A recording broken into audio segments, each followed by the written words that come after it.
I did not grow up with Barbie dolls. That might not be surprising to those of you who know me well. But the reason why might be, I did in fact have a couple of dolls and a little case with some clothes for the dolls. But among the Barbie-like dolls that came out onto the market to compete with Barbie was one called Cindy. Now, I don't know if Cindy was sold over here. It was created by a UK company, and it was sold there. My Cindy was not a blonde. Cindy had brown hair, just like my mum, my dad, and me. It was a doll that I enjoyed for a short part of my childhood, and not something that I thought about for a very, very long time, until the Barbie movie came out this summer. I have to admit, I would not have put bets on my talking about Barbie in a High Holy Day sermon, or any sermon for that matter. But there's plenty to talk about with this summer's big hit, and in particular, plenty to contemplate in relation to creation and the Adam and Eve mythical story that we will hear chanted this morning. Abigail Weil, writing for the Jewish online magazine Hey Alma, suggests that the new Barbie movie can be understood as a retelling of the story of the Garden of Eden. The world of Barbie, as we first find it, is full of binaries. The world of Barbies and the beach of the Kens. In the Garden of Eden, everything is distinctly binary too. Good and evil, knowledge and ignorance, creator and creation, woman and man. Weil writes, Barbie Land is harmonious, frictionless, and immaculately designed. Conflict is non-existent, and every day is the best day ever. They live in blissful ignorance. But, and this is also important for how we think about the Garden of Eden story in the Torah, it is also not real. In contrast, our world is rife with duplicity, resentment, sexism, and corporate culture, among other ills. And sure enough, right after eating of the fruit of the tree of knowledge, Adam and Eve start blaming each other for their character flaws.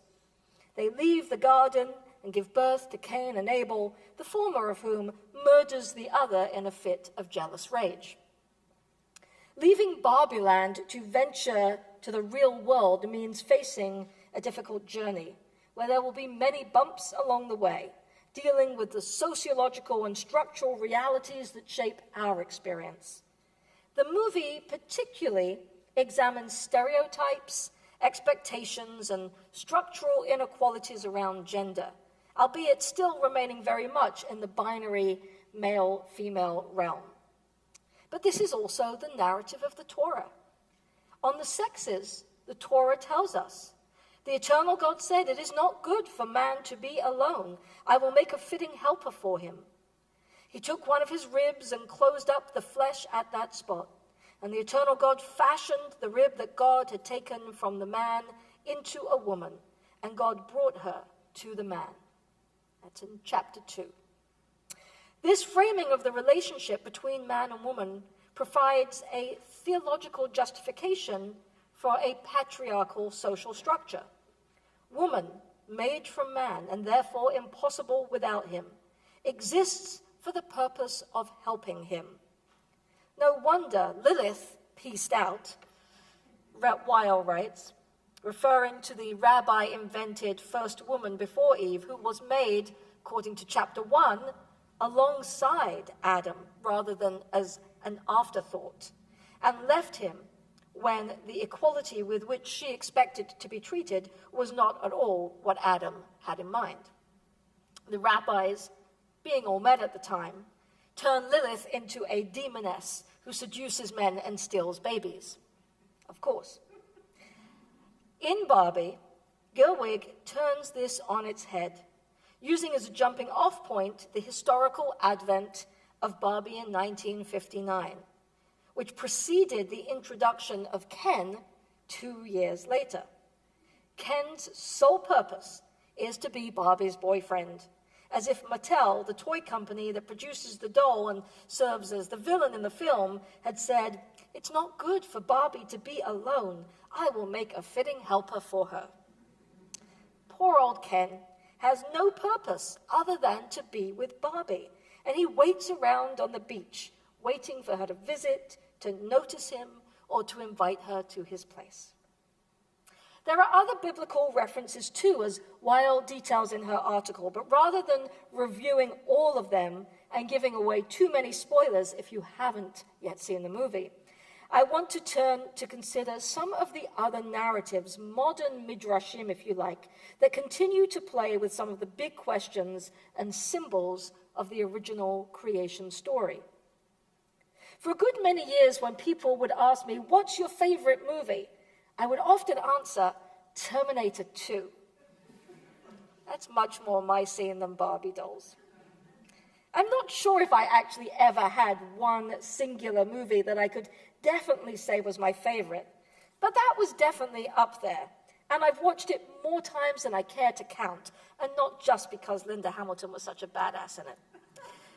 Like Space Odyssey, Frankenstein, and the medieval Jewish folktales about the Maharal of Prague being able to create a golem out of clay brought to life to protect the Jewish community, the movie grappled with the power to create and the power of the created to destroy. Today, we are hearing the same clarion call over AI, artificial intelligence. There is awe for what it is possible to create and the potential good that this creation can do, like solve technical problems that might aid in our tackling of global climate change, find cures for diseases, for example. And there's also much fear about the dangers that come with the things that we create, especially if we cannot predict all that they might do and all of the ways their abilities might be distorted by those who seek to create upheaval and chaos in the world. Once again, a good versus evil kind of binary that rarely exists in such clearly bordered categories in the real world are presented to us. Rather, we will have to grapple with the complexity of these matters, and there will be times when we do create something amazing that has much to offer our world, and times when we unleash something that will create new problems for us to solve. We, made in the image of God, we have the power to create, perhaps not quite like God, but powerful nevertheless. Our founding stories in Genesis point to the lack of control that God has over us. We mess up almost immediately, and the first murder demonstrates our destructive capacity. The rabbis grapple with questions of free will while questioning why God created us with the ability to do harm as well as good. It is an innate part of the human condition, and one that philosophers have been debating for centuries. We read Genesis and the creation of the world today in Reformed congregations as an alternative to the traditional reading because, according to rabbinic tradition, Rosh Hashanah marks either the first day of the creation of the world or the first day of the creation of human beings, depending on which source you read. This connection with our origins is meant, I think, to be a celebration. For, of course, would we not want to celebrate our existence? To raise up all the things that we've accomplished and our capacity for creation and creativity? And yet, at the same time, this day of Rosh Hashanah and the 10 days leading to Yom Kippur are meant to also be a time for self-reflection, a time to look at the ways our own algorithms have distorted our perspective and led us to act poorly or cause harm in the world. We know where the story is going to go. We know that before even the first week is over, Adam and Eve have disobeyed their Creator and are banished from the perfection of the Garden of Eden and have to make their way in the real world where in just a few generations we'll be dealing with a story about a God that wants to totally wipe the hard drive and start again with Noah 2.0. And yet, knowing what we know, would we wish that we were never created in the first place? Would we choose a more perfect world that was devoid of our presence over the ugliness and the challenges, along with the beauty and the awe of a world that we inhabit and impact? It seems that one of the lessons here is that we have to learn to live with the flaws. Minimize them, yes.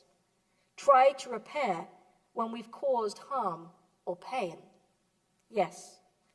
But recognize that the Garden of Eden, much like Barbie Land, is a figment of a wistful imagination. It's not the real world. And I'm not sure in the end we'd have it any other way.